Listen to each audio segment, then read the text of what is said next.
صلى الله عليه وسلم لما قال رسول الله عليه وسلم يوم جوه أهل الحبشة كهبشة صحابوش بمتو غزي من يحدثنا اسكي مانو يمينغرن كاياچوت ነገር يገርማችሁ وش شفتوا في الحبشة من አያችሁ በኢትዮጵያ وقام أحد الصحابة قال أنا يا አንድ رسول ሰሃባ الله ተነሳና እኔ ያ ረሱላህ አላቸው ተነሳሉት قال والله إني رأيت امرأة والله ያየው አንዲትን ሴት ከሀበሾች حرمة فقيرة مسكينة ዳ ምስኪን ሴት ነች تحمل جرتها على ገንቧን በአናቷ ላይ ተሸክማ ትሄዳለች جرة الموت ውሃ አድርጋበት በገንቡ ትሄዳለች فجاء ولد من ከልጆች أولادها ውስጥ አንዱ ሰው መጣና ከወጣት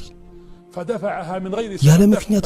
ገፋት شافها بالشارع عجوز ከመንገድ አያት ደካማ ምስኪን አዛውንት ልጅ ገፋት وطاحت جرته وتكسرت ገንቧ ወደቀና ተሰበረ فالتفتت إليه ወደሱ ዞረችና قالت أما إنك አንተ تعلم ግን أني ያቅመ ضعيفة ደካማ መሆን አይተህ ነው እንዲያደረከው لكن القوي سيأخذ حقه ግን منك አቅም ومن ያለው أهلك. መጥቶ ሐቂን ካንተም ከቤተሰቦች የሚቀበላል አለች قال النبي አሉ يقول ነብያችን الصحابي فالتفتنا ወደ إلى ረሱላህ رسول ሰለላሁ ዐለይሂ الله ወሰለም فإذا به እሳቸው እያለቀሱ قال ነበር صدق والله እውነት ነው والله አሉ ليأتين يوم ቀን ይመጣል تأخذ ሐቋን حقها منه የምትወስድበት حتى تأتي ቀንድ الشاة ሌላት በግ እንኳን الجرحاء መታ تقتص ቀንድ من ባላት الشاة በግ القرنية የተወጋችበትን እስክትበቀል ድረስ የውመል ቂያማ አሉ